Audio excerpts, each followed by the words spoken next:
Morning folks, just thought another day, another video. Probably not quite the best circumstances to make this one, but I've just got a bit of traffic noise and I got a weed sprayer on site as well. I'm about to get out of here. I've just done a quick inspection of an additional area, but I'm on a site at Mittagong where we've got what we call Southern Highland shale woodlands. Just some beautiful sort of taller forests on some shale soil. It's an old farm. It's been used for agriculture for a long time, and it's a little bit, well, the ground layer is pretty clapped out, but we get these nice rolling hills with an array of trees. And one of the trees I thought I'd show today, or try and show, is what people call the either Manna gum or ribbon gum, and that's Eucalyptus viminalis. A very common tree, just sometimes depending where you are. It's got a massive range across New South Wales and Australia. It'd probably be good to make some sort of top 10 list on the eucalypts that have the biggest geographic range and see what they are. But I think Eucalyptus viminalis might get into the top 10. I'm not too sure, but it goes up the New South Wales sort of tablelands just into Queensland.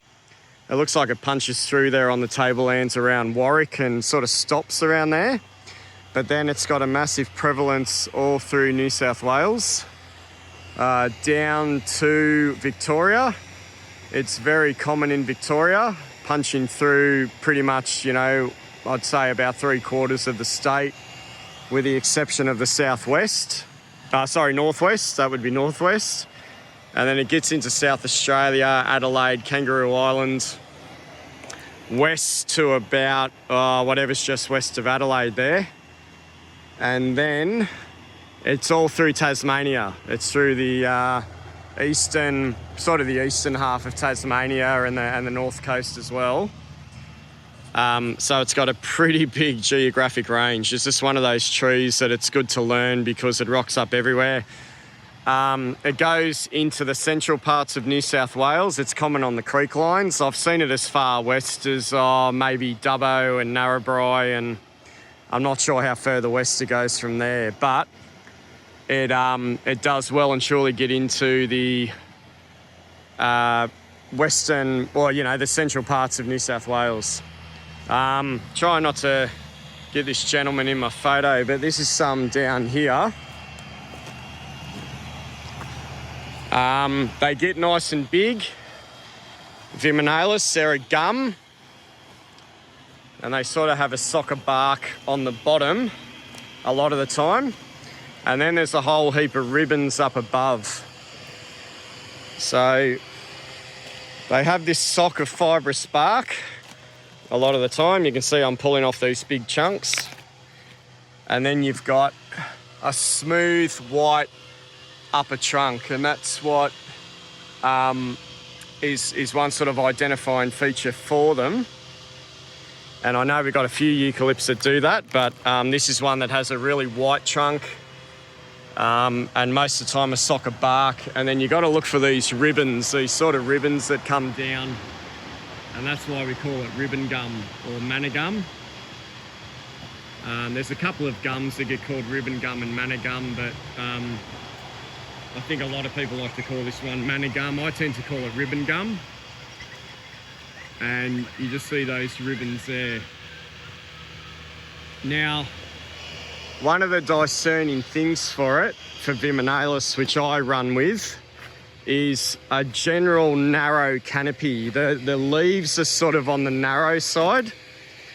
And there's a lookalike eucalypt in this part of the world at Mittagong, which is Eucalyptus cypellicarpa, but that's got really big, sort of chunky leaves. And when you get your eye in for viminalis, they've just got narrow leaves. They've got sort of a narrow canopy. That's one thing we sort of go for. Just the leaves are a little bit on the narrow side. Maybe sort of less than 2 centimetres. Less than 2 centimetres across. So they're just known for, I mean, that one's probably more than 2 centimetres wide. They're a little bit variable, but they just tend to be on the long and narrow side. And that sort of helps. I haven't looked up their concoloration, discoloration. This one looks pretty concolorous, but just take that with a pinch of salt. I might have to make an adjustment to that, but these are pretty concolorous from what I can see on this particular tree anyway. So we've got a nice concolorous leaf. Sort of this transverse venation that's well spaced out. And what the ribbon gum also tends to have is this really discernible juvenile foliage. When you see saplings, it's sort of, you've sort of got these opposite sort of linear lanceolate leaves. And look, there's a few other saplings that do that as well around here, and sometimes I don't find it very helpful, but if you think you've got a lot of viminalis, you tend to see these saplings on the ground that are throwing this really obvious opposite juvenile foliage in opposite pairs, and they keep these opposite pairs for a long time. I've got a sapling over here. I just want to show you. I'll see if I can find it. Just trying to show you what I mean. Now, we've got Eucalyptus amplifolia on this site, cabbage gum, and I'll make a video on that sometime. But when you see that, you go, well, that's not viminalis. That's a nice Eucalyptus amplifolia, cabbage gum. Trying to get up in the paddock here with its nice leaves. And I'll just contrast it with what viminalis does. And what viminalis does as saplings is this. It's incredibly different. I would bet money this would be a viminalis sapling.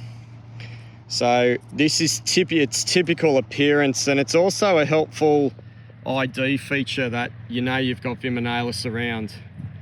These sort of sessile opposite leaves, narrow, and coming up just here next to the mother tree. And they tend to come up in large numbers in a lot of sites. You might be on a creek line or something like that. If you're on the tablelands of New South Wales, you'll find viminalis on the creek lines a lot of the time, even if they're dry creek lines. That's where viminalis likes to hang out. You'll see all the ribbons, all the messy bark, maybe a lot of ribbon litter at the bottom of the tree. And then you just look out for these saplings that are sort of coming out everywhere. And what's a worry here for me is that I've got Eucalyptus radiata on the side as well, only a couple of trees. And their saplings can look like this as well, but they tend to be even more narrower on radiata, and radiata smells strongly of peppermint. These ones don't. They're not smelling very peppermint, not very strongly of peppermint, but there's a good eucalyptus smell there. But that's a typical viminalis seedling just there. Now there's another really cool thing, and I'll see if I can get it. I've just put up Eucalyptus longifolia on my videos, and I showed it had fruits in threes. It's putting them in clusters of 3. Well, beautiful viminalis does the same thing. It's another 3 clustered eucalypt. Most of the time, I think it can throw 7s on occasion, but every time I see it, it's putting its fruits in 3s. And this branch is just really awkward. I can't get an angle in there because of all the stick and stuff, but I'm trying to show that there, 3 fruits, cluster of 3. You can see there's 1, 1, 1. The other 2 have obviously gone, but there's another cluster of 3. I'll try and get it separately in my hands, but there it is. 3 fruits for viminalis, and the buds are in 3s as well. Just do look up all the references online. I think they talk about it throwing 7s on occasion in some populations, but I just go for the 3s. Every time I see it, they're in 3s, and it's a really good ID feature. So I'm really lucky here with these low branches. There's plenty of fruit. If I just snap this bit off, you can see they're doing it pretty consistently. 3 and 3. 3 there. You can see the common peduncle is about maybe a centimetre long. So it's about a centimetre. You've got a fruit with a raised disc. It's early in the morning here. Everything's just, there was a nice fog here this morning. Everything's wet, even though it's pretty much the last day officially of summer. Raised disc, 3 valves. That's got 4 valves. So I'd say valves are described as 3 to 4. That can always be a little bit variable. It's not as concrete as we'd like, the number of valves, but you can see there the 3 fruits. Now, obviously being a eucalypt species, we can throw in some lookalikes all the time. Eucalyptus viminalis. That's a tree to watch for, sort of called the mountain gum. I think that's one name for it, viminalis. Now, viminalis can get confused with viminalis, so I'm always looking out for viminalis. It's meant to grow on sort of enriched mountain tops and montane areas, sort of like Mount Tomah, maybe in places like that. But it's got juvenile leaves that are very, like, sort of fat. They're rounded. They're rounded, sort of ovate or elliptic. And the juvenile leaves of viminalis are lanceolate and sort of longer. So one of the features for viminalis versus viminalis, and they do look very similar, is the juvenile leaves. You got to look at what the juvenile leaves are doing. You can get another tree called Eucalyptus rubida that has 3s as well. But again, the juvenile leaves are incredibly different. They're very different in shape and appearance to these guys. But it's sort of a little group of gums where we're looking at the juvenile leaves. We want to see what the juvenile leaves are doing. And then that's going to morph into nice foliage like this. About 15 centimetres long. They probably get longer. It looks like they're up to maybe 25 mil wide. So about pretty much an inch. And that's a nice viminalis. It's sort of one you can get your eye in for. I'd like to be able to show you some buds, but they're going to be in 3s as well. The buds are sort of spaced out. I'm just going to have a look here to see if I can see any. Probably not going to get any luck with buds, I don't think. There's just a ton of fruit here. But it's handy to get either one or the other. Sometimes you just can't get enough material for viminalis, but normally if you look at the base of big trees, you can normally find what you're after. But even if you see that to start with, that'll lead you right if you think you've got viminalis. As far as the Sydney area goes, it's a bit hard to find unless it's been planted. You sort of got to get into the outer parts of, you sort of got to start getting onto the tablelands to pick it up. But here's a whole sort of hillside valley of them. It's possible Cypellocarpa is amongst these trees as well, and we've also got amplifolia. So it's a bit of a mix of trees that sort of look like this, but that's a typical viminalis. And I know it's hard to demonstrate on the phone, but if you just look under here, the canopy's narrow. It's very narrow. Just one of the eucalypts I put in a bucket of having narrow leaves. The leaves up the top of the tree, to me, they sort of look like they're a centimetre wide, but they're probably a bit wider just because I'm at such a distance. But just check out the long ribbons coming down here. Beautiful long ribbons. This ribbon I'm holding is about 2 to 3 metres long. Yeah. So that's what they do. And I don't think I've shown you any eucalypts on my channel that sort of do this sort of thing. This beautiful long ribbons. just to demonstrate it. Yeah, you're just getting these nice. But then you got these fibrous chunks as well. You got these sort of fibrous bits here. Really messy, ribbony trunk.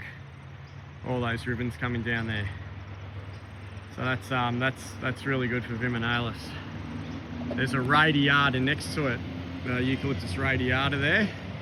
And when that throws its saplings, they can be very similar, I think, to viminalis. But just maybe go for the strong peppermint smell of radiata and see what else you can discern as well. I'm going to try and make a radiata video later today. But that's the beautiful ribbon gum. Massive range across Australia, across southern Australia anyway. If you even got what I'd call a miserable tree like this, you just got to start looking at these juveniles. They're always throwing these juveniles. So you can see it's sort of a gum, and they're always throwing this sort of juvenile leaves. This tree's probably very stressed. It's on its last legs. Some people say when a eucalypt is stressed and sort of sick, it'll throw a lot of juvenile foliage. Very distinctive, the viminalis.